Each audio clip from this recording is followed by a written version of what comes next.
Vieja inútil, no sirves para nada. Esas palabras, gritadas por mi propia hija Cristina en un momento de furia, resonaron en mi cabeza como un trueno que no se apaga. Estaba parada en el pequeño cuarto del fondo de su casa, con las manos temblando y el corazón hecho pedazos, mientras ella seguía despotricando sobre cómo yo era un estorbo, un peso que solo ocupaba espacio. Yo, Marlene, de 72 años, que lavé ropa a mano para alimentar a 3 hijos, que trabajé turnos dobles en un hospital público para comprar cuadernos y uniformes, que renuncié a una blusa nueva durante 20 años solo para garantizar la leche en casa, ahora era reducida a nada. Ese día, con lágrimas quemando mis ojos, creí que mi vida había terminado, que no había más para mí que el silencio y el olvido. Pero la vida, amigos míos, da vueltas inesperadas, y la mía dio un giro que nadie, ni siquiera yo, pudo haber imaginado. Mi nombre es Marlene dos Santos, y durante mucho tiempo fui llamada por nombres que aún resuenan en mi cabeza: vieja, pesada, inconveniente, inútil. Decían que estorbaba, que vivía en el pasado, que ya había cumplido mi misión en este mundo. Y lo peor de todo, yo lo creí. Durante años acepté que mi tiempo había acabado, que era solo una sombra en la vida de mis hijos, una figurante de telenovela antigua que aparece en un rincón de la escena para decorar y luego desaparece. Hablaban bajo, pero yo escuchaba. Comentaban que debería estar en un asilo, que mi olor era fuerte, que mi voz era repetitiva y, lo más doloroso, que daba trabajo. Daba trabajo. Yo, la mujer que sacrificó todo por ellos, que cargó el peso de una familia sola, ahora era vista como una carga. Vivía en un rincón apretado en el fondo de la casa de Cristina, mi hija mayor. Era un cuartito improvisado con una cama de soltero, un armario viejo, un ventilador ruidoso y una ventana que no cerraba bien. Privacidad para la señora, decía Cristina con un tono burlón que dolía más que un golpe. De mis 3 hijos, ella siempre fue la más fría. Se casó joven con un hombre llamado Agenor, alguien que nunca me tragó, un tipo que se cree rey solo porque tiene un pequeño negocio. Tuvieron 2 hijos, mis nietos, pero desde pequeños les enseñaron a verme como un estorbo. Nunca me llamaron abuela con cariño. Me decían la vieja de la casa, y eso cuando se acordaban de que estaba viva. Mi segundo hijo, Rubens, vive lejos. Está casado con una mujer que tampoco me soporta. Me llama una vez al mes, pregunta si estoy viva y cuelga rápido. El tercero, Mario, es el más despreocupado. Vive solo. Dice que es libre, pero siempre está desaparecido. Cuando aparece, es solo para pedir dinero o ayuda con algo. Yo, con mi pensión de salario mínimo, pagaba mi comida, mi ropa y aún ayudaba a Cristina con las cuentas de la casa. Pero para ellos eso no valía nada. No era más madre, ni mujer, ni persona. Era un bulto ocupando espacio. Mis días eran todos iguales. Me despertaba temprano, barría el patio, preparaba mi café negro con pan duro y me sentaba en una silla de plástico a mirar la calle. No tenía amigos, no tenía visitas. A veces intercambiaba unas palabras con la vecina de enfrente, doña Lourdes, una señora simpática pero también olvidada por sus hijos. En las fechas especiales me encogía. Cumpleaños, Navidad, Día de la Madre, todo me hería. Ellos se reunían en la sala delantera, reían, hacían asados y me dejaban en mi cuarto para descansar.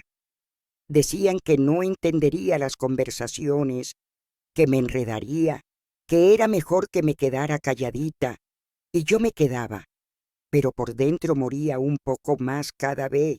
Un día, en una tarde calurosa y sofocante, escuché el timbre. Como nadie atendió, fui hasta la reja.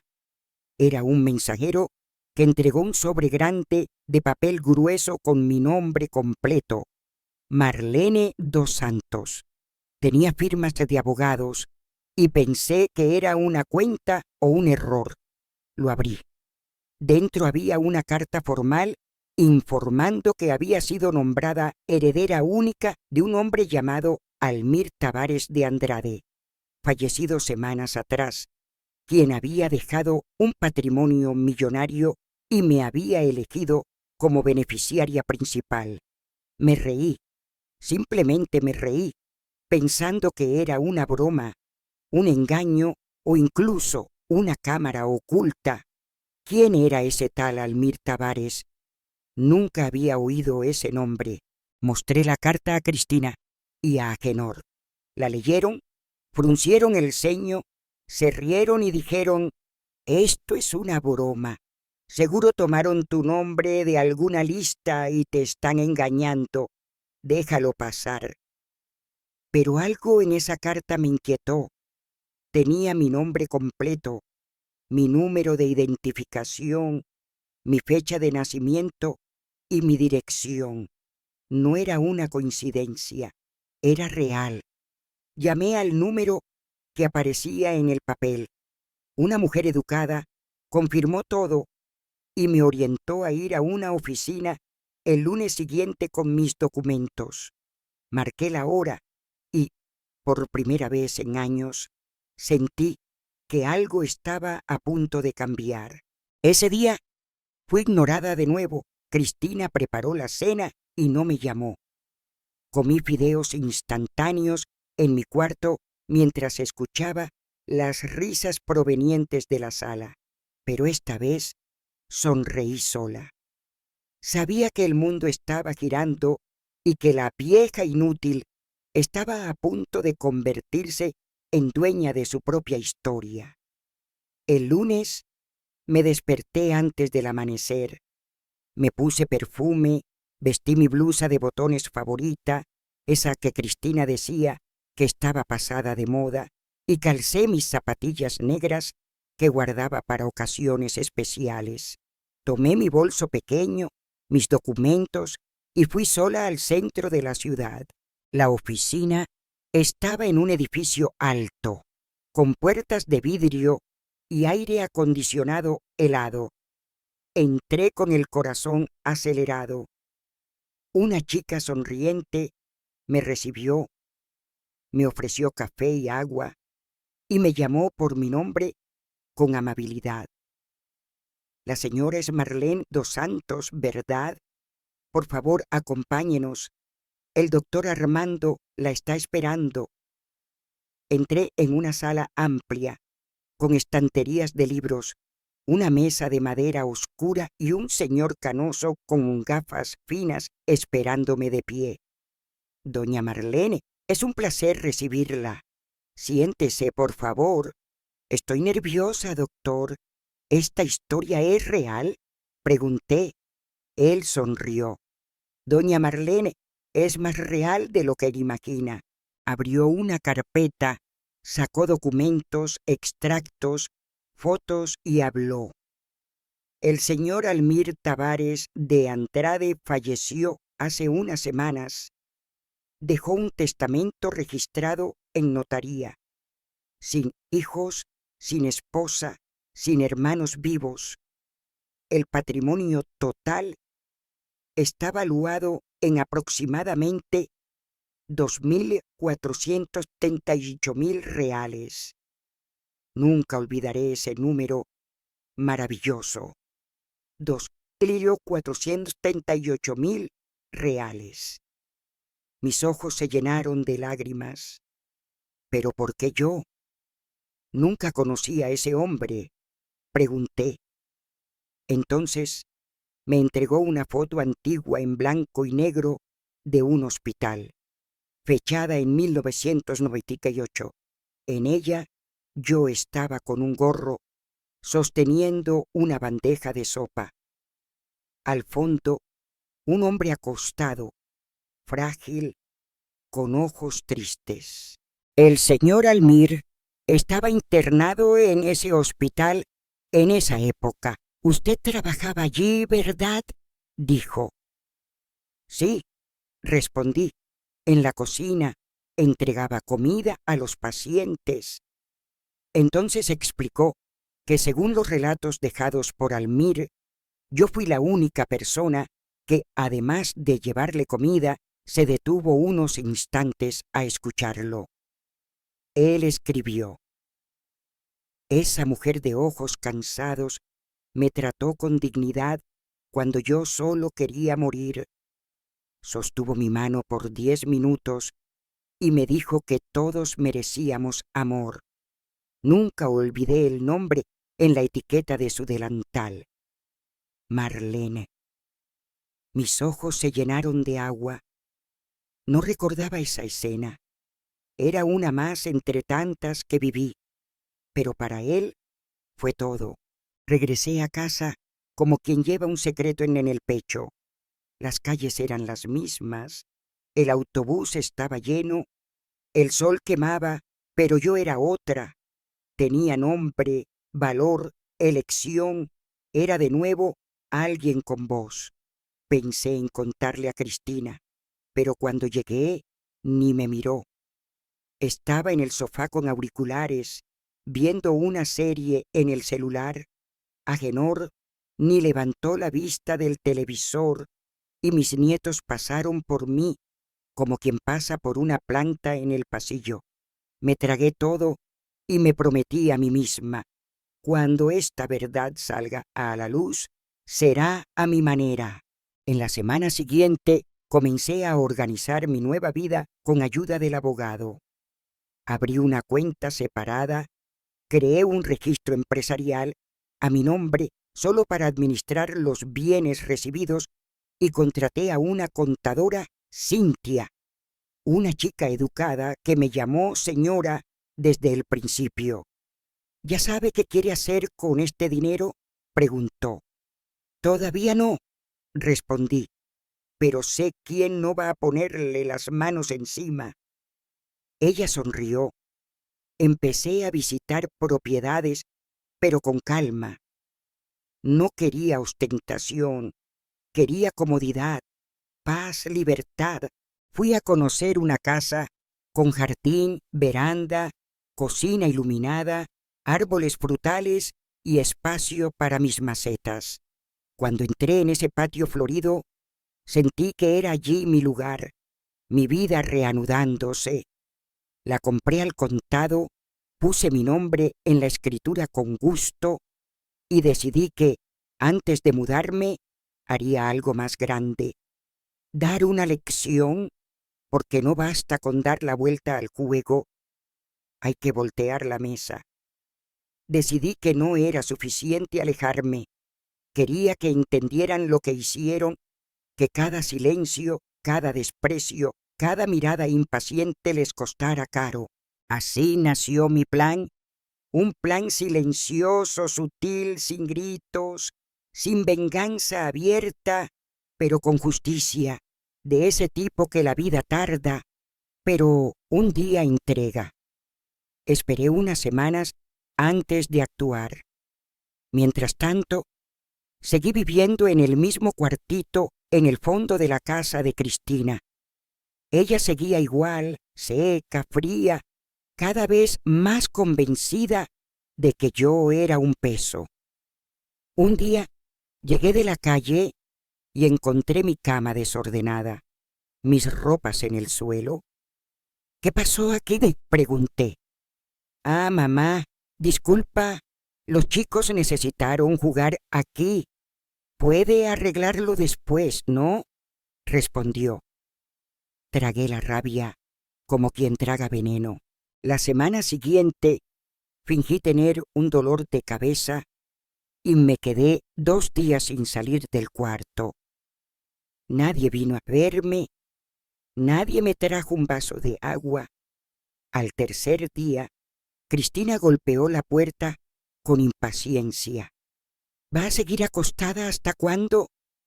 Dijo con tono cortante. Respiré hondo y sonreí. Hasta el día en que ya no esté aquí, respondí. Ella soltó una risa seca. Ay, mamá, no empiece con dramas. No era drama, era un presentimiento. Llamé al abogado, arreglé todo con él y marqué una cena familiar. Invité a mis 3 hijos, diciendo que quería hablar, solo eso. Cristina torció la nariz, pero aceptó. Mario dijo que vería si podía venir. Rubén se quejó de la distancia, pero confirmó su asistencia. Preparé todo con la ayuda de doña Lourdes, mi vecina.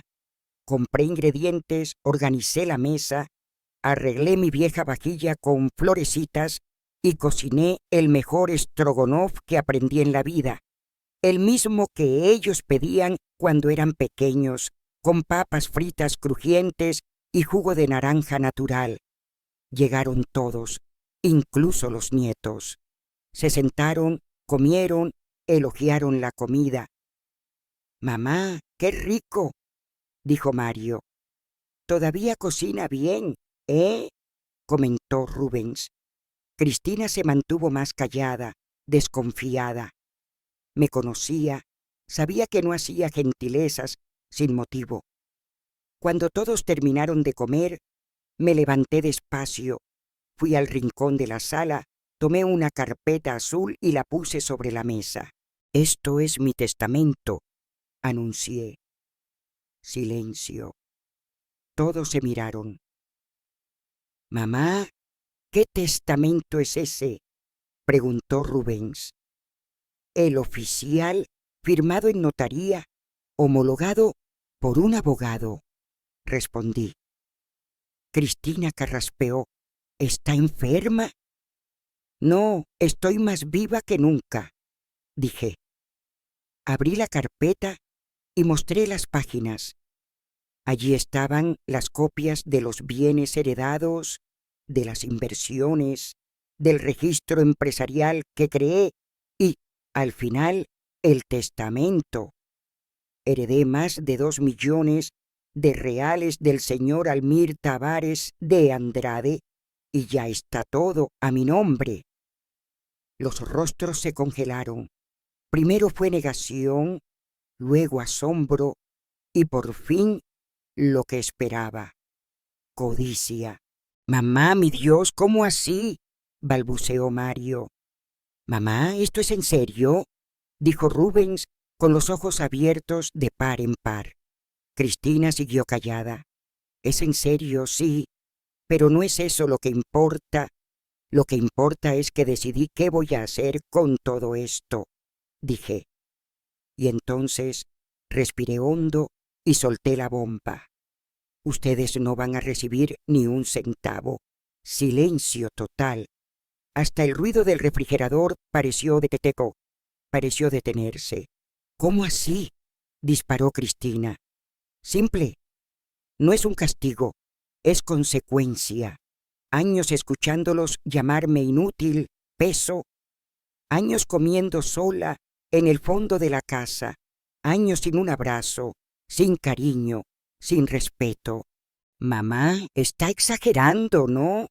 Intentó Rubens.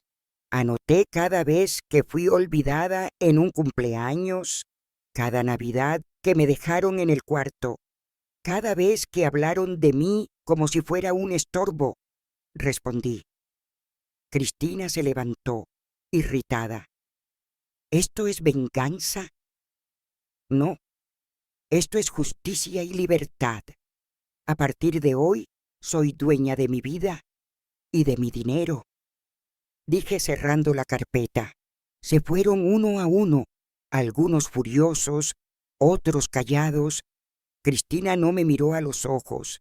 Fui al espejo, me miré por primera vez en décadas y vi a una mujer entera devolviéndome la mirada.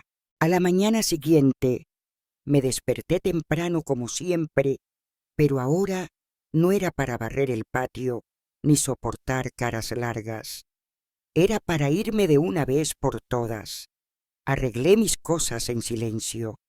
Pocas ropas, mis libros antiguos, una caja con recuerdos de mis hijos pequeños, dibujos, cartitas, notas de "te amo, mamá", que ahora parecían de otra vida. Separé todo con calma, sin prisa, como quien cierra un ciclo con dignidad.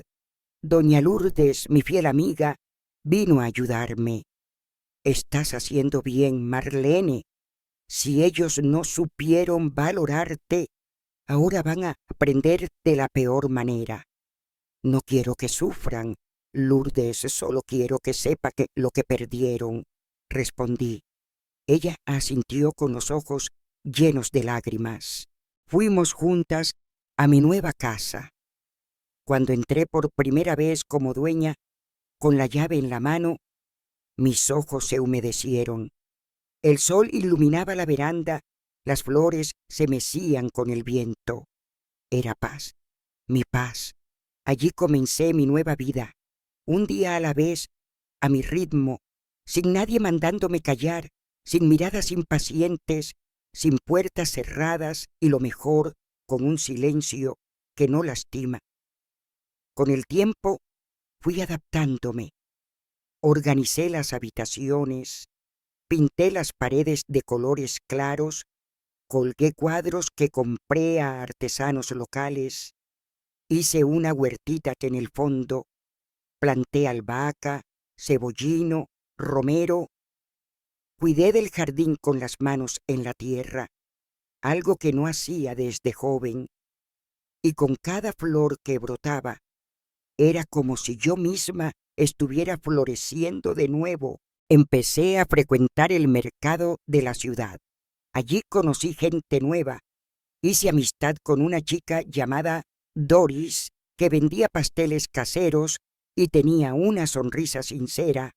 Todos los martes me llevaba un pedacito de guayaba, de maíz, de chocolate, y por primera vez en muchos años alguien me preguntaba: ¿todo bien con usted, señora?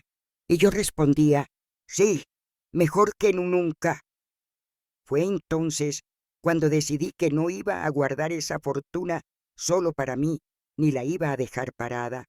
Comencé a pensar en cuántas otras Marlenes había por ahí, señoras ignoradas, tratadas como basura por su propia familia, olvidadas, heridas, vivas por fuera pero muertas por dentro. Así fundé el Proyecto Vida Digna, una institución totalmente reglamentada y dedicada a cuidar de ancianas abandonadas. Acogida, vivienda, psicóloga, fisioterapia, ocio, un hogar de verdad, sin rejas, sin castigos, sin silencio impuesto. Usé parte de la herencia para inaugurar la primera sede. Adquirí un espacio en el centro de la ciudad. Llamé a profesionales para hacer una reforma y dejarlo como quería. Lloré cuando vi el nombre en la fachada: Proyecto Vida Digna, donde el amor no tiene fecha de caducidad. Las primeras moradoras llegaron en silencio, asustadas, desconfiadas, como yo era. Doña Estefania me dijo: pensé que venía a un depósito de gente vieja. Aquí no hay depósitos, mi flor. Aquí hay hogar, respondí. Ella sonrió y desde entonces cuida de las flores del patio como si fueran nietas. La casa se convirtió en referencia. Salió un reportaje en el periódico, ganamos apoyo de la alcaldía, donaciones, cariño de la comunidad, pero todo siempre bajo mi supervisión. Sabía lo que significaba ser tratada como sobra y no quería que nadie más pasara por eso. Y mi familia, ellos se enteraron de todo. Deben haberlo oído de los vecinos o leído en las redes sociales. Esas cosas siempre se esparcen rápido. Mario me envió un mensaje diciendo que estaba orgulloso de mí. Rubens llamó para preguntar si podía visitarme. Cristina mandó un audio seco. Felicidades por el proyecto. A pesar de todo, me alegra que esté bien.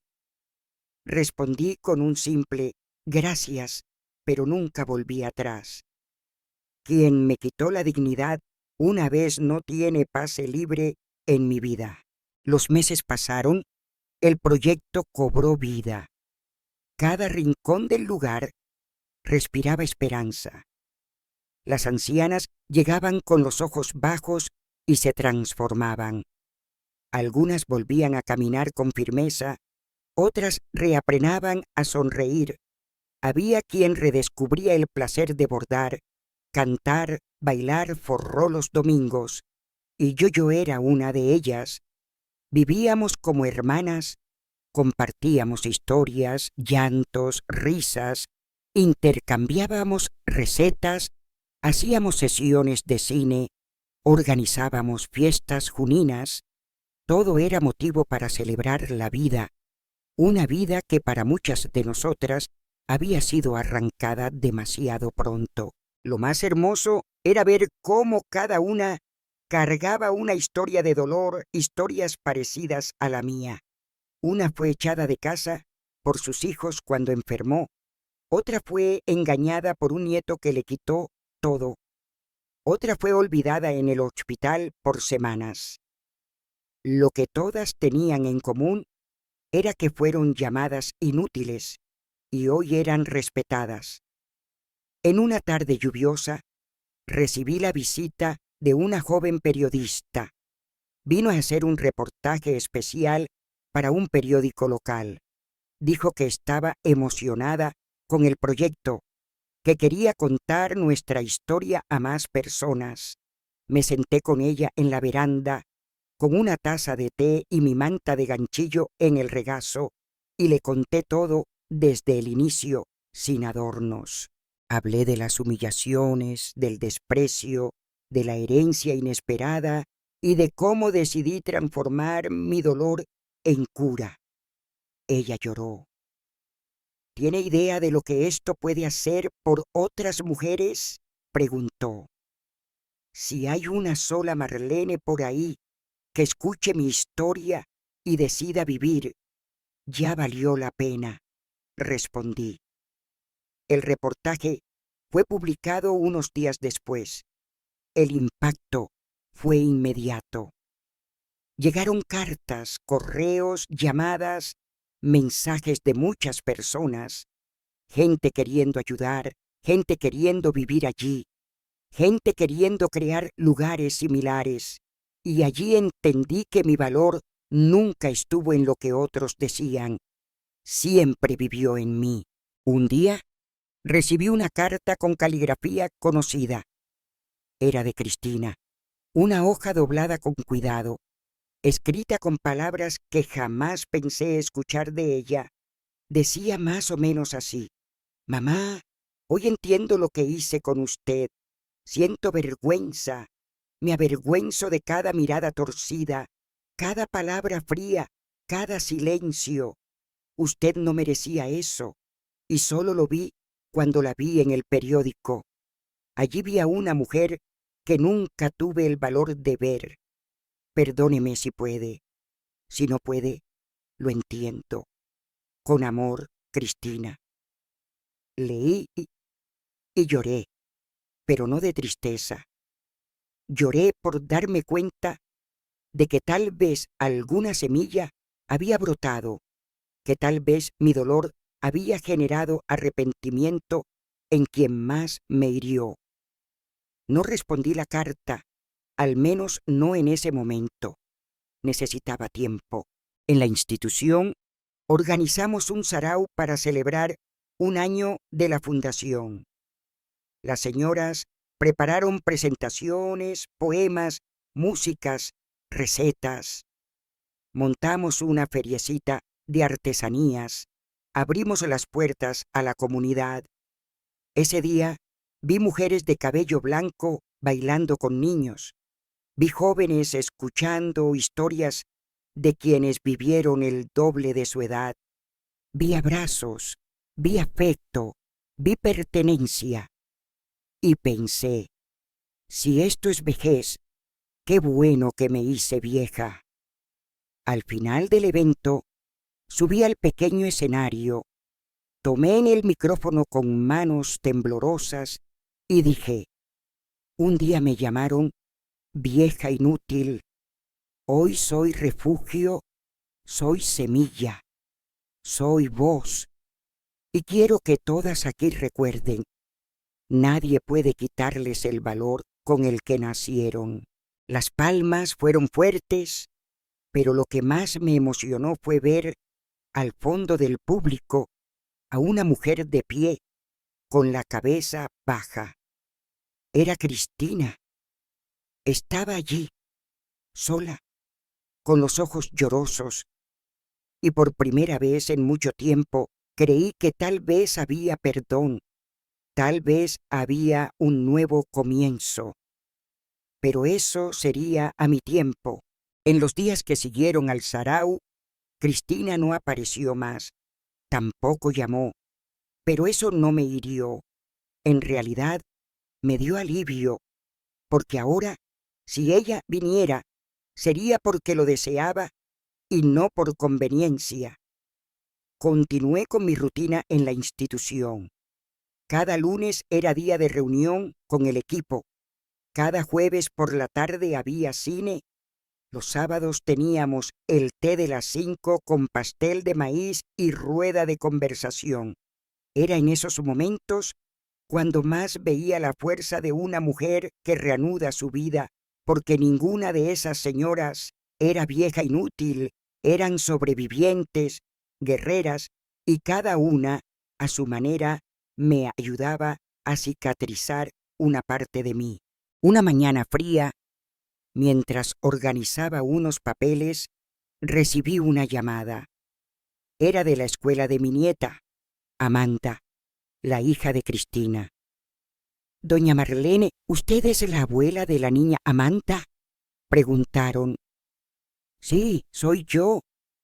¿Qué pasó? Respondí. Se sintió mal en clase. Está bien ahora, pero necesitamos un responsable y solo pudimos contactar con usted. Me sorprendí.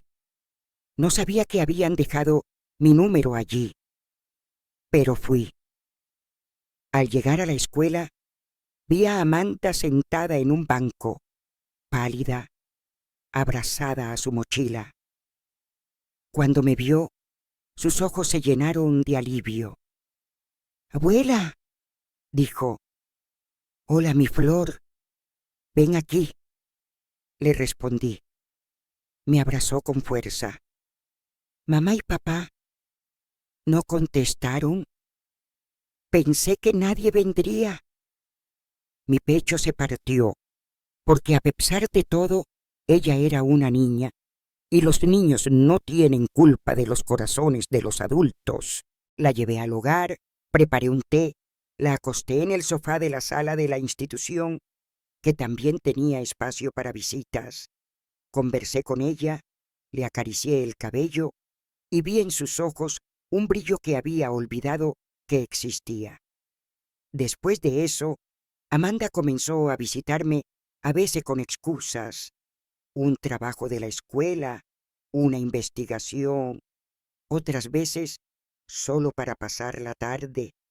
Me ayudaba a montar las redes sociales del proyecto, me enseñaba a usar el celular, hacía selfies conmigo y por primera vez sentí que un nuevo tipo de amor estaba naciendo.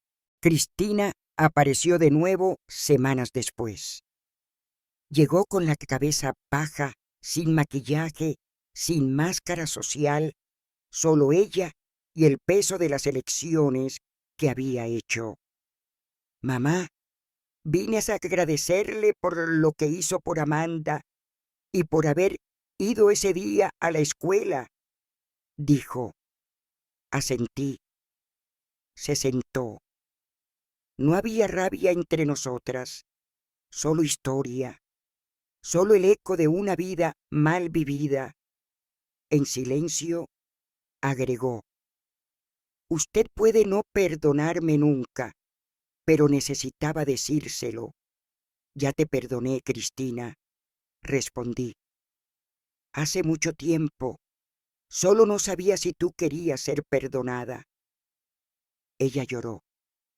Quiero volver, mamá, no por el dinero, por lo que usted es. Respiré hondo. Volver podemos, pero hay que saber por dónde recomenzar. Ella lo sintió, y en ese momento, entre dos mujeres que tanto se lastimaron, brotó un puente frágil, simple pero real. Los meses siguientes fueron más ligeros. Cristina comenzó a visitarme de vez en cuando. A veces traía a Amanda, a veces venía sola. Nunca pidió nada, solo escuchaba, observaba, ofrecía ayuda en lo que podía. No la dejé entrar de nuevo en el centro de mi vida, pero sí en mi corazón, porque perdonar no es olvidar, es recordar sin dolor, y eso estaba aprendiendo a hacer. Con el pasar de los años, fui percibiendo que esa fortuna que cayó en mi regazo y que parecía solo un golpe de suerte, era en realidad una misión que la vida me entregó. Porque si antes pensaba que el dinero era solo comodidad, ahora sabía que, en las manos correctas, se convertía en reparación, cura, renacimiento. Nuestro proyecto creció. De una sede abrimos 2, luego 3. Creamos una red de apoyo con más de 40 señoras, todas con historias de abandono, traiciones, humillaciones, y todas con brillo en los ojos de quien decidió no aceptar el fin como destino. Hicimos alianzas con escuelas, universidades, artistas. Llevamos cultura, arte, música, afecto. Creamos un canal en Internet donde nuestras moradoras contaban sus historias. Ganamos seguidores, reconocimiento y, más importante, respeto. Pero lo más bonito no era la fama, era lo que sucedía en el día a día, como ver a doña Penja, que llegó sin poder levantarse de la cama y hoy baila bolero los jueves por la tarde, o a doña Celeste, que nunca había pintado un cuadro y ahora vende sus dibujitos en las ferias que organizamos, o a doña Dirce, que reencontró a su hija después de 30 años gracias a un video que publicamos. Era allí, en ese cotidiano lleno de ternura, donde percibía el milagro que esa herencia hizo, no solo en mí, sino en tantas otras mujeres invisibles. Claro que no todo era perfecto. Tuve días difíciles, noches de añoranza, dolores en las piernas, mareos. El cuerpo ya no acompañaba todo como antes. Comencé a aceptar ayuda con más humildad, a caminar más despacio, a descansar más, pero nunca dejé de soñar, porque lo que me movía no era más la revuelta, era el propósito. En una tarde, mientras regaba mis plantas, Amanda, ahora con 16 años, vino a mí con un cuadernito en la mano. Abuela, estoy haciendo un trabajo de la escuela sobre mujeres inspiradoras. ¿Puedo entrevistarte? Puedes, pero hay tantas mujeres más importantes que yo, respondí. ¿Más importantes, abuela? Usted cambió mi vida. cambió la vida de decenas de otras mujeres. Hizo todo esto con dignidad y aún me enseñó que ser vieja puede ser hermoso. Lloré, no por el elogio, sino por darme cuenta de que allí, frente a mí, estaba la continuidad de todo lo que planté, porque ella no sería como su madre, sería mejor. En la entrevista me preguntó: abuela, ¿qué le dirías a una mujer que está escuchando esto ahora, sintiéndose un peso en la vida de los demás? Respondí sin pensar que no es un peso, es raíz, es base, es historia, y que a veces todo lo que necesitamos es una oportunidad de florecer de nuevo. Ella sonrió y escribió con esmero. Después de la entrevista, me senté en la veranda y miré el cielo, los pájaros cruzando el aire, las nubes lentas, un viento leve rozando mi rostro, y pensé: ¿quién lo diría, Marlene? Tú que un día fuiste llamada inútil, hoy eres semilla esparcida por el mundo entero. No deseé más nada, solo salud y tiempo, porque ahora, finalmente, sabía qué hacer con ellos. El tiempo pasó, no mucho, pero lo suficiente para que percibiera que mi cuerpo ya no respondía con tanta agilidad. Las manos comenzaron a temblar más al escribir. La rodilla se quejaba en las mañanas frías y el aliento, ese ya no me dejaba correr detrás de una gallina como antes, ni aunque quisiera. Pero ¿saben qué? Estaba en paz, porque diferente a muchos, yo no fui muriendo poco a poco en un rincón olvidado. Renací cuando todos me daban por perdida, y eso nadie puede quitármelo. Siempre que podía, me sentaba con las nuevas moradoras y escuchaba sus historias, no porque fuera la fundadora, sino porque era una de ellas, y al escuchar me acordaba de mí, de cuando fui olvidada, de cuando dormía en un colchón torcido en el fondo de la casa de Cristina, de cuando mi voz era interrumpida a mitad de una frase como si mi opinión fuera ruido. Hoy mi voz resonaba, y no por gritar más fuerte, sino por hablar con verdad. Mientras tanto, Cristina fue acercándose poco a poco. Comenzó a ayudar en el proyecto, proponía ideas, hablaba menos, escuchaba más. Todavía era difícil, todavía había marcas, pero percibí que estaba intentando, no por la herencia que ya sabía que no recibiría, sino por su hija y tal vez por sí misma. Un día de sol, nos sentamos juntas a la sombra de un árbol de mora en mi casa. Tomábamos café y ella preguntó: «Mamá, ¿cree que algún día me volverá a amar como antes?» «Cristina, nunca dejé de amarte. Solo necesité amarme a mí primero», respondí. Ella lloró, no como una hija mimada, sino como una mujer que finalmente entendió lo que causó. Con el pasar del tiempo, todo parecía entrar en los rieles. La fundación estaba estable, Cristina se mantenía presente de forma respetuosa, Amanda seguía siendo mi gran alegría y yo estaba bien. Por primera vez en décadas, respiraba sin miedo. Pero fue exactamente en ese momento cuando pensé que la vida ya no tenía más sorpresas guardadas, que recibí una carta que me hizo helar de la cabeza a los pies. Era de una oficina de abogados, una notificación formal. El testamento de Almir Tavares de Andrade estaba siendo impugnado. Casi dejo caer la carta de la mano. Leí y releí, pensando que era un error, pero no lo era.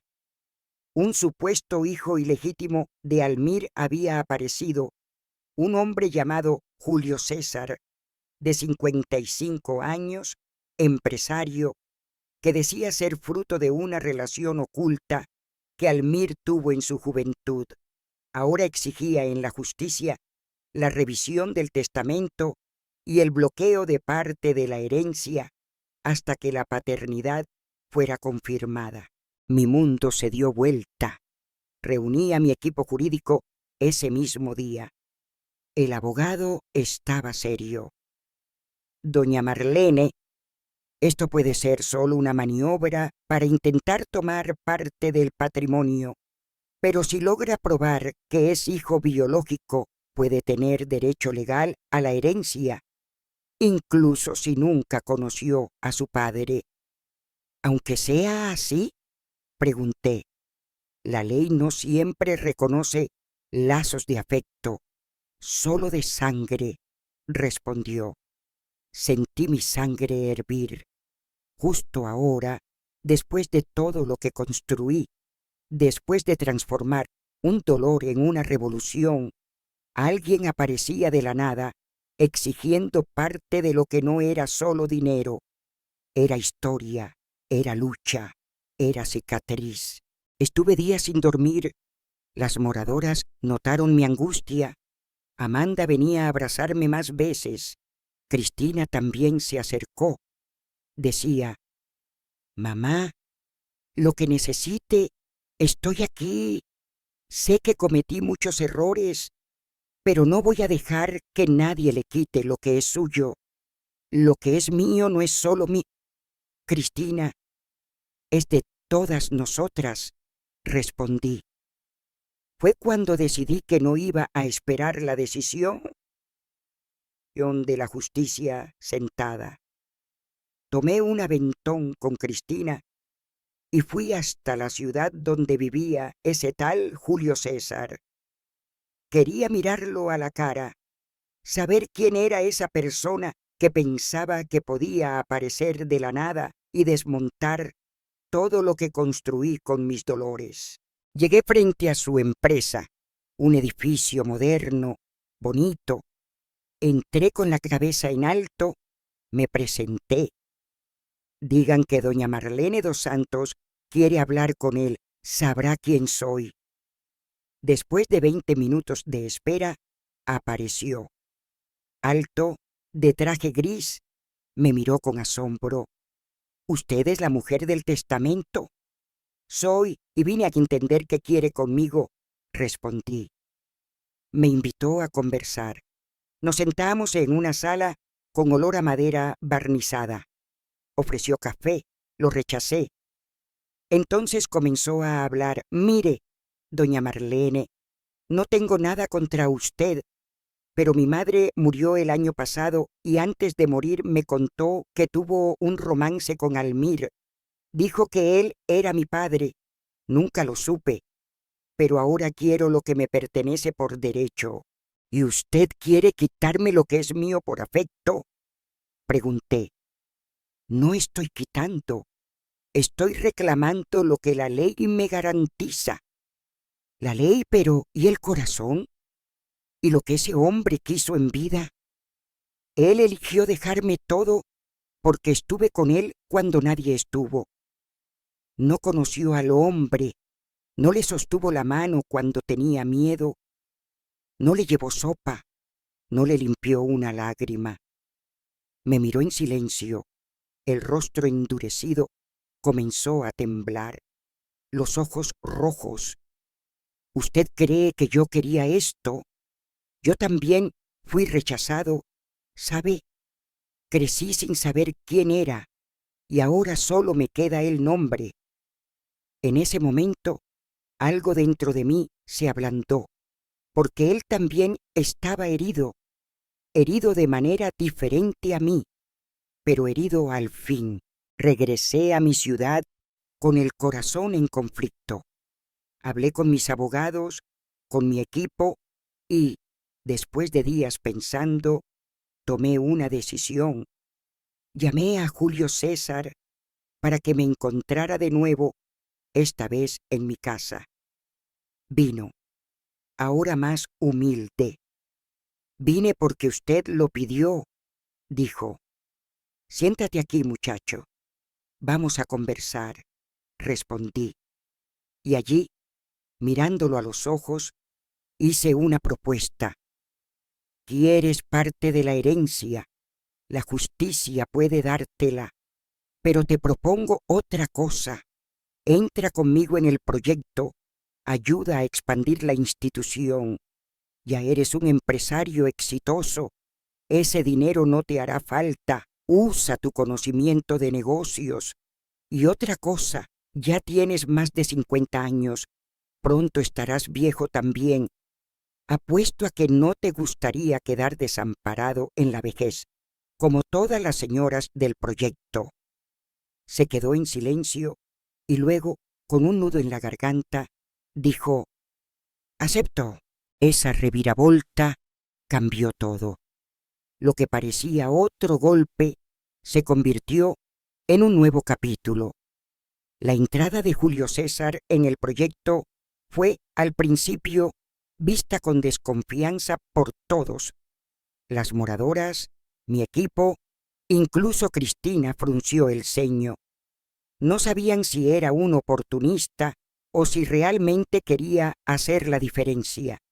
Pero yo, que ya había aprendido a mirar más allá de la superficie, confié en lo que veía. En los primeros meses llegó tímido, no hablaba mucho, solo observaba. Ayudaba con números, contactos, burocracias, pero no entraba a las salas, no interactuaba con las señoras, no se involucraba con las historias. Era como si tuviera miedo de tocar esa realidad. Un día lo invité a almorzar con nosotras, feijoada, mesa llena, risas sueltas, las moradoras hablando alto, intercambiando bromas, quejándose de la cebolla mal picada. Él se quedó callado, mirando todo. Fue cuando doña Celeste, con sus 80 años, le señaló con el dedo y dijo: «Oye, muchacho de corbata, nunca comiste feijoada con viejas, ¿no?». La mesa entera estalló en risas, incluso él, y fue allí donde comenzó a abrirse. Con el tiempo, Julio se acercó a las moradoras, empezó a escuchar, a preguntar, a reír, ayudaba en la cocina, plantaba en la huerta, llevaba al médico. Descubrí que nunca había tenido abuela, que su madre era rígida, amarga, cerrada, y que él creció sin cariño. Por primera vez siento que pertenece a algún lugar, me dijo un día mientras ayudaba a doña Penja a cambiar la pila del radio. Pues trata de cuidar, porque aquí no aceptamos hijo que desaparece, le respondí. Él sonrió con los ojos llorosos. Cristina se sintió incómoda al inicio. Pensó que le estaba dando demasiado espacio. Hasta Amanda comentó: «Abuela, ¿confía realmente en él? Confío en lo que estoy viendo y en lo que está intentando construir, y hay que saber dar la oportunidad que nosotras también un día quisimos», respondí. Los proyectos crecieron aún más. Julio trajo contactos que permitieron la creación de otra unidad de nuestra institución, esta vez en la capital del estado. Otras mujeres comenzaron a replicar el modelo. Recibí invitaciones a congresos, eventos, pero rechacé casi todos. Mi misión no era convertirme en celebridad. Mi misión era hacer historia para quien nunca tuvo derecho ni a ser personaje. En una noche de sábado estábamos en la veranda de la fundación. Cielo estrellado, viento fresco, olor a Manacá en el aire. Julio se acercó con un cuadernito en la mano. «Marlene, ¿puedo mostrarte algo?» «Puedes», respondí. «Escribí esto pensando en ti. No es mucho, pero es sincero», dijo. Abrió el cuaderno y leyó. Dicen que hay herencias que vienen de la sangre, pero hay otras que nacen del gesto. Doña Marlene no me dio solo un nombre, ni solo un futuro, me dio pertenencia. Y con eso me dio lo que ningún padre jamás me daría, la oportunidad de ser un hombre de verdad. Me quedé sin palabras, solo sostuve su mano y, por primera vez, lo llamé hijo. Él lloró, yo también, porque en ese instante entendí que Almir me dejó más que una fortuna, me dejó una misión y un propósito. Pero como la vida no para de ponernos a prueba, aún había más por venir, porque cuanto más uno se levanta, más el mundo intenta jalarlo de vuelta. Y cuando pensé que nada más podría derribarme, recibí una noticia que volvería a sacudirlo todo. La noticia llegó un lunes nublado, mientras tomaba mi café con pan y mantequilla, como me gusta, sin prisa, escuchando los pájaros y la voz de Amanda, contándome sus planes para el futuro. Quería estudiar trabajo social, dijo que quería ayudar a otras Marlenes por ahí. Yo no cabía de orgullo, pero antes de que el pan se enfriara, el teléfono sonó. Era el abogado de la fundación, con la voz entrecortada. Doña Marlene, hubo una denuncia anónima contra el proyecto. Están acusando a la fundación de desviar fondos públicos. Mi corazón se heló. ¿Cómo así? Esto es absurdo. Yo fiscalizo cada centavo, exclamé. Lo sé, dijo él, pero la denuncia fue formal. La justicia autorizó una investigación. Tendremos que presentar todos los documentos. Los bienes de la fundación fueron temporalmente bloqueados. Por un momento sentí que el suelo desaparecía. De nuevo, estaban intentando callarme, hacerme parecer pequeña, deshonesta, incapaz. Pero ahora yo era otra mujer. Reuní a todo el equipo, conté lo que estaba pasando. Nadie me escondió el miedo, pero tampoco nadie me dejó sola. Si intentan cerrar estas puertas, abrimos otra casa en el patio, gritó doña Dirce. La reacción de las moradoras me dio fuerza, pero la verdad es que estaba destrozada por dentro, porque incluso después de todo, todavía había gente que no soportaba ver a una mujer vieja, desacreditada, levantarse. Y era claro para mí que la denuncia venía de alguien con interés en derribarme. Julio entró en acción inmediatamente. Movilizó abogados, reunió documentos, convocó una auditoría independiente. En pocos días organizamos un dossier completo de la fundación. Cada donación, cada gasto, cada centavo invertido, pero el daño ya estaba hecho. La prensa comenzó a noticiar el caso, titulares sensacionalistas como «Institución que ayuda a ancianas acusada de desvío de fondos públicos, fortuna millonaria involucrada en escándalo, anciana heredera en el centro de la polémica». Recibí miradas torcidas en la calle. Algunos vecinos cuchicheaban cuando pasaba, y las redes sociales se convirtieron en un campo minado de comentarios crueles y maliciosos. La misma vieja que un día fue despreciada, ahora era atacada por haber vencido. En una madrugada no pude dormir. Me levanté, fui a la veranda y me senté en la mecedora. Me quedé reflexionando sobre todo y allí percibí que el mundo podía intentar derribarme, pero yo sabía quién era. Tenía certeza de que esto no arruinaría todo lo que había construido. Pocos días después, recibimos el resultado de la auditoría independiente. Ninguna irregularidad. todo limpio, transparente, honesto. Pero el estrago ya estaba hecho. La imagen de la fundación había sido manchada y, peor aún, la confianza de mucha gente estaba sacudida. Fue cuando tomé la decisión más difícil de mi vida. Llamé a algunos periodistas para aclarar el caso. Fui hacia ellos a mi manera, con ropa sencilla, sin maquillaje, con mi voz firme y mi dignidad intacta. Hablé frente a todos ellos. Soy Marlene dos Santos. Fui llamada vieja inútil. Fui ignorada, humillada, olvidada. Luego me reinventé y hoy intentan de nuevo callarme, pero les aviso, no lo lograrán. Mostré los documentos, los informes, la auditoría. Probé que todo era una armazón y finalicé con la frase que más me representa. Pueden quitarme todo, menos mi historia. Y es con ella que voy a seguir cambiando el mundo. Todos allí me aplaudieron y vieron verdad en mis palabras.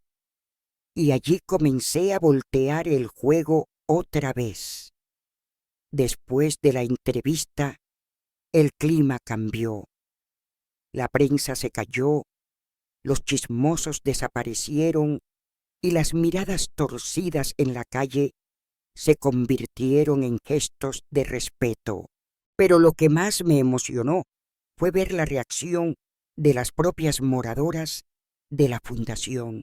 Doña Celeste vino a abrazarme y dijo, cuando la vi hablando de esa manera, con ese coraje, vi a mi madre, a mi abuela, a mí de hace 30 años. Usted no habló solo por sí misma, habló por todas nosotras. Y era verdad.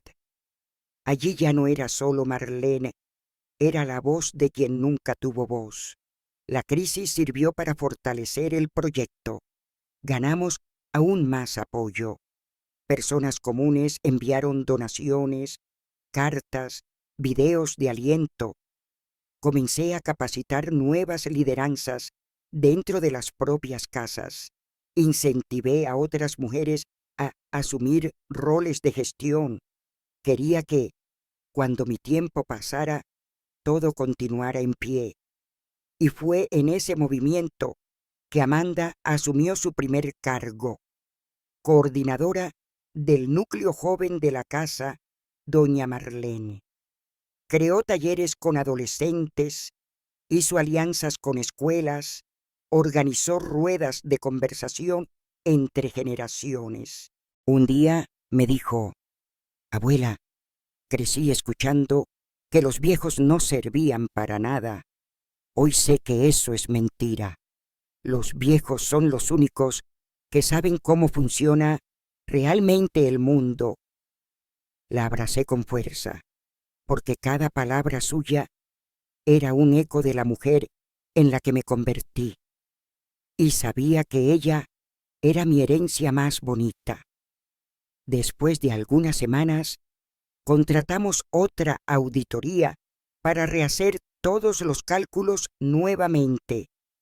Quería pasar otro peine fino por las cuentas y tener certeza de que estábamos al 100% limpios. Además, comenzamos a revisar todo: cámaras, contraseñas, accesos, y fue en una de esas revisiones que llegó la sorpresa.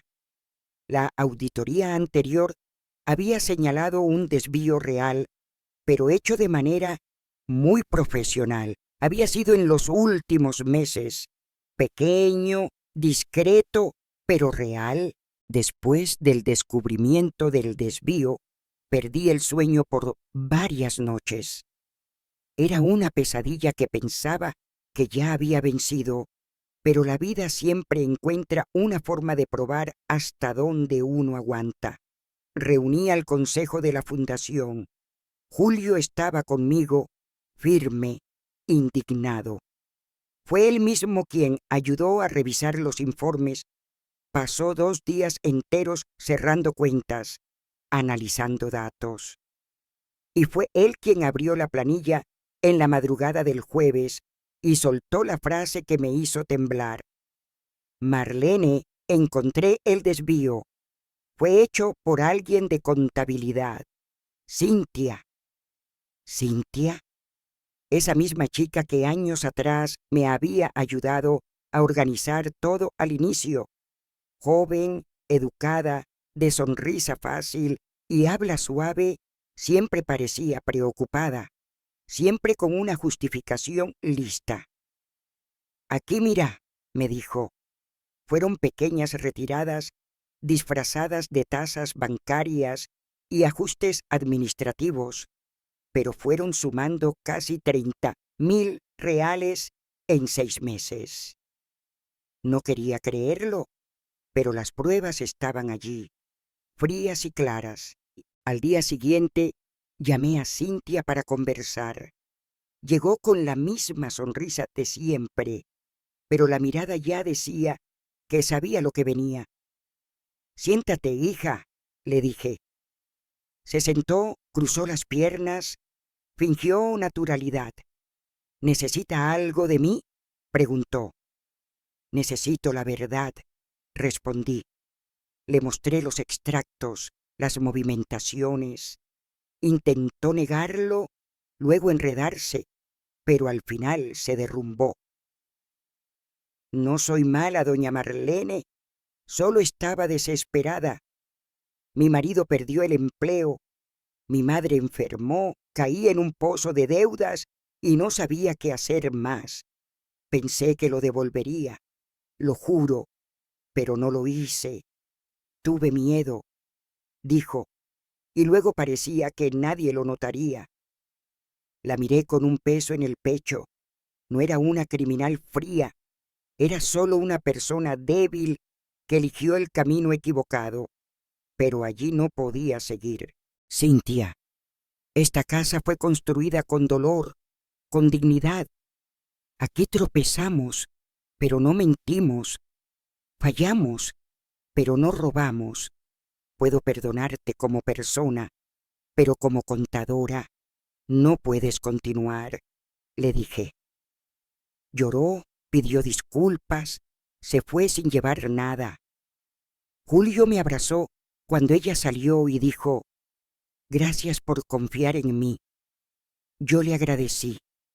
Él me ayudó a mantener el hogar en pie. Sé cuánto significa esto para ti, dijo, y ahora significa para mí también.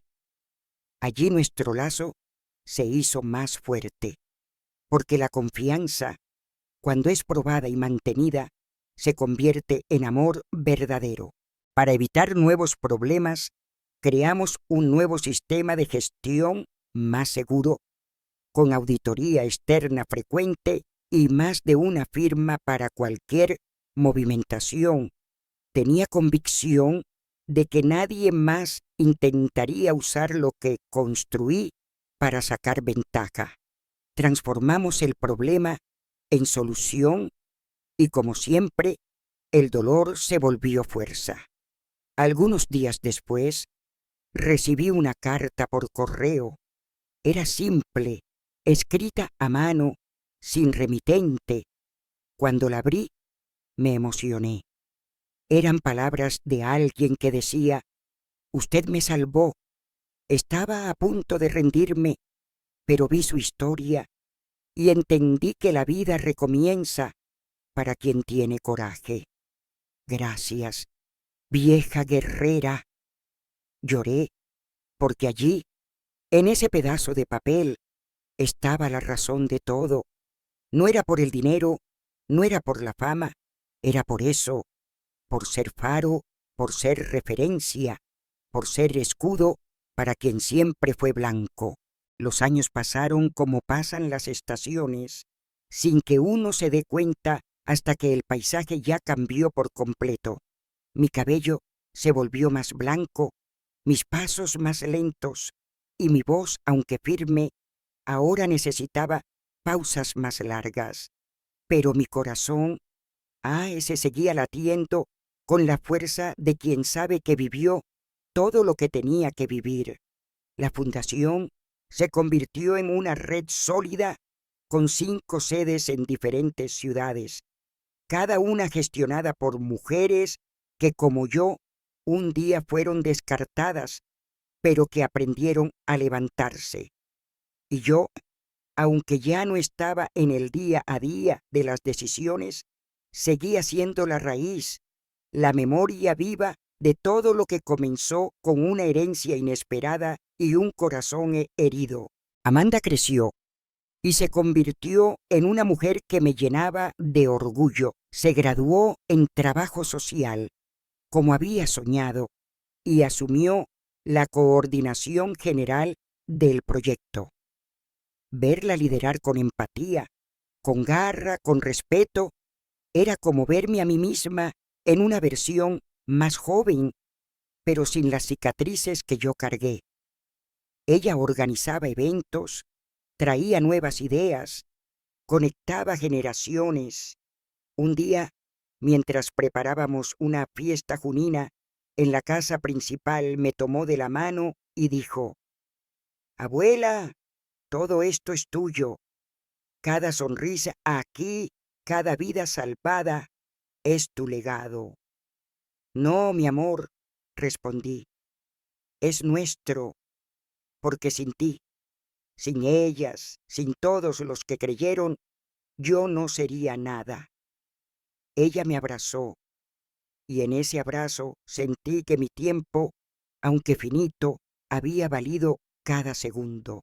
Cristina también cambió con los años. No se convirtió en la hija perfecta, porque la perfección no existe, pero se volvió una presencia constante, respetuosa, alguien que aprendió a escuchar antes de hablar. Ayudaba en la fundación, traía a sus otros hijos para que conocieran a su abuela, y a veces, en las tardes de domingo, nos sentábamos juntas en la veranda a tomar café y hablar de cosas simples: el clima, las flores, los recuerdos buenos. Nunca hablamos mucho del pasado, porque no era necesario. Lo que fue, fue, y lo que es ahora es lo que importa. Un día me miró y dijo: «Mamá, gracias por no haberme abandonado, incluso cuando yo te abandoné a ti».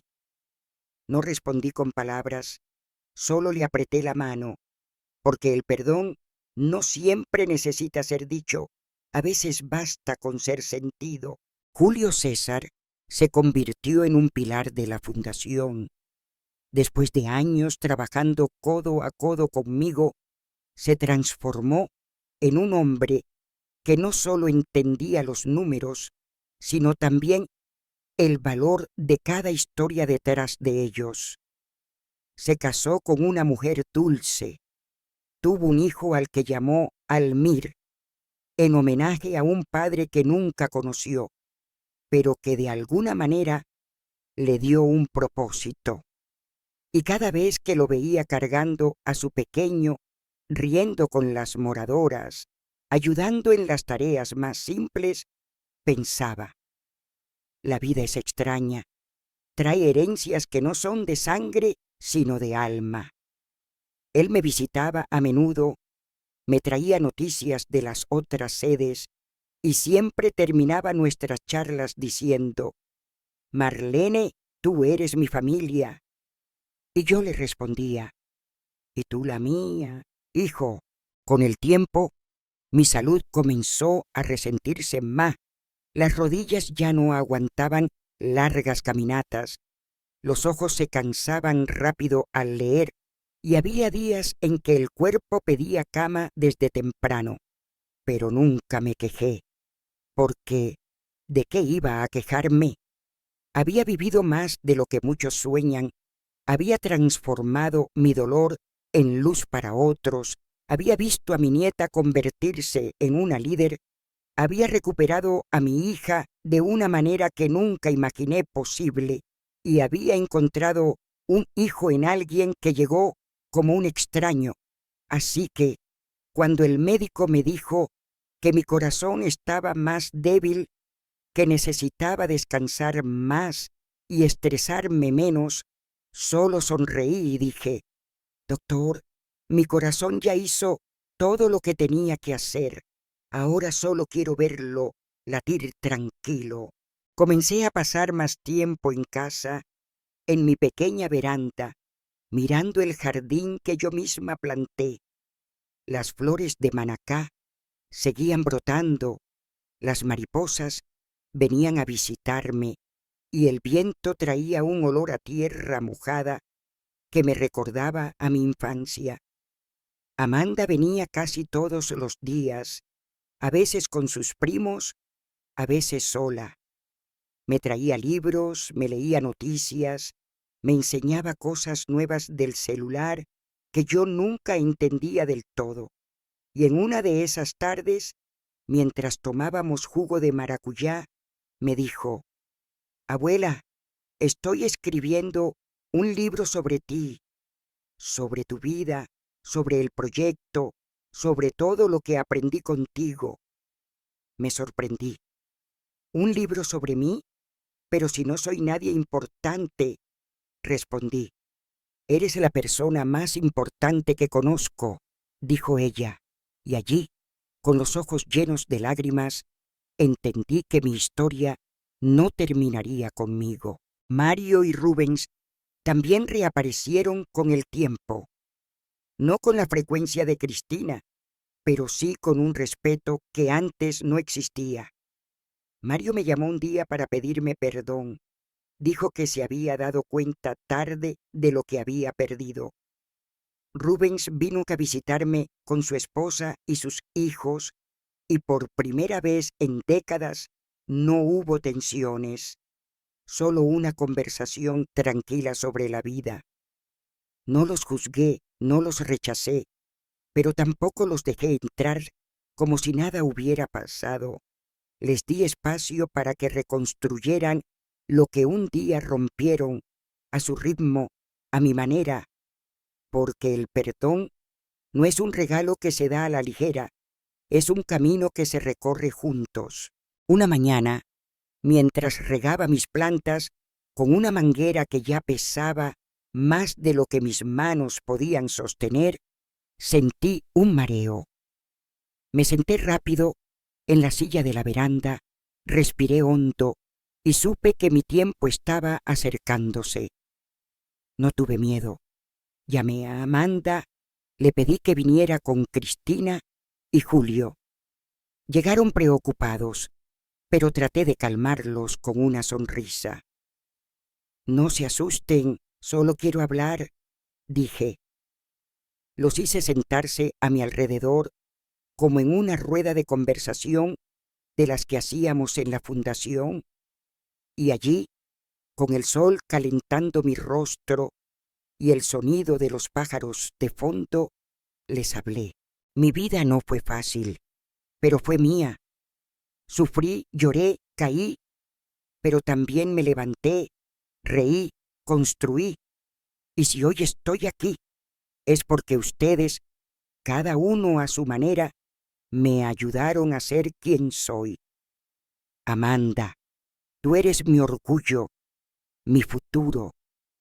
Cristina, tú eres mi lección, mi fuerza. Julio, tú eres mi sorpresa, mi hijo del corazón. Y a todos, solo les pido una cosa. No dejen que la fundación muera. No es solo un lugar, es un refugio para quien nunca tuvo nada. Cuídenlo como cuidaron de mí en estos últimos años. Los tres lloraron, pero prometieron. Y yo supe que mi obra no desaparecería. Esa noche me acosté más temprano de lo normal. Sentí un cansancio profundo, pero no era un cansancio malo. Era como si mi cuerpo estuviera listo para descansar de verdad. Cerré los ojos y pensé en todo. En los días en que comía sola en el fondo de una casa que no me quería, en las noches en que lloraba en silencio para que nadie me escuchara. En el momento en que recibí la herencia de Almir y no supe qué hacer con ella, en la primera vez que entré a mi nueva casa como dueña de mi vida, en las caras de las moradoras de la fundación cuando entendieron que no estaban solas, en las risas de Amanda, en las charlas con Cristina, en los abrazos de Julio. Y sonreí, porque si la vida era eso, entonces yo la había vivido bien. A la mañana siguiente no desperté, pero no fue un final triste. Mi partida fue tranquila, como una hoja que cae del árbol en otoño, sabiendo que su tiempo ya pasó, pero que dejó raíces profundas. Amanda, Cristina y Julio organizaron una ceremonia sencilla, como yo habría querido, en el patio de la casa principal de la fundación. No hubo llantos descontrolados, solo gratitud. Hablaron de mí, contaron historias, rieron, cantaron las canciones que yo amaba, y en el centro del patio plantaron un árbol de manacá, mi flor favorita, con una placa que decía: Marlene dos Santos, la vieja guerrera que enseñó al mundo que la edad no apaga el fuego. El libro de Amanda fue publicado un año después. Se llamó Vieja Guerrera, la vida de Marlene dos Santos. Fue un éxito, no por las ventas, sino por el impacto. Mujeres de todo el país escribieron diciendo que mi historia las inspiró a levantarse, a no aceptar el desprecio, a buscar su lugar en el mundo. La fundación creció aún más, se expandió a otros estados y Amanda asumió el liderazgo con la misma pasión que yo tuve un día. Cristina y Julio trabajaron juntos para mantener todo en pie, y aunque no siempre fue fácil, nunca dejaron que el propósito se perdiera. Hoy, si alguien pasa por la casa principal de la fundación, verá el árbol de manacá, ya grande, con flores violetas que perfuman el aire. Y si pregunta quién fue Marlene, escuchará historias de una mujer que un día fue llamada inútil, pero que se convirtió en refugio, en semilla, en voz.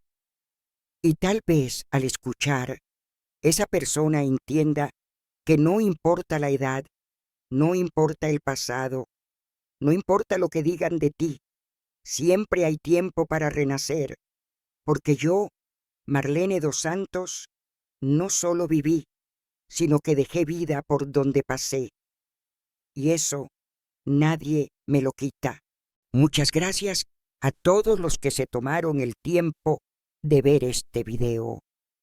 Su apoyo es nuestra mayor motivación para seguir creando.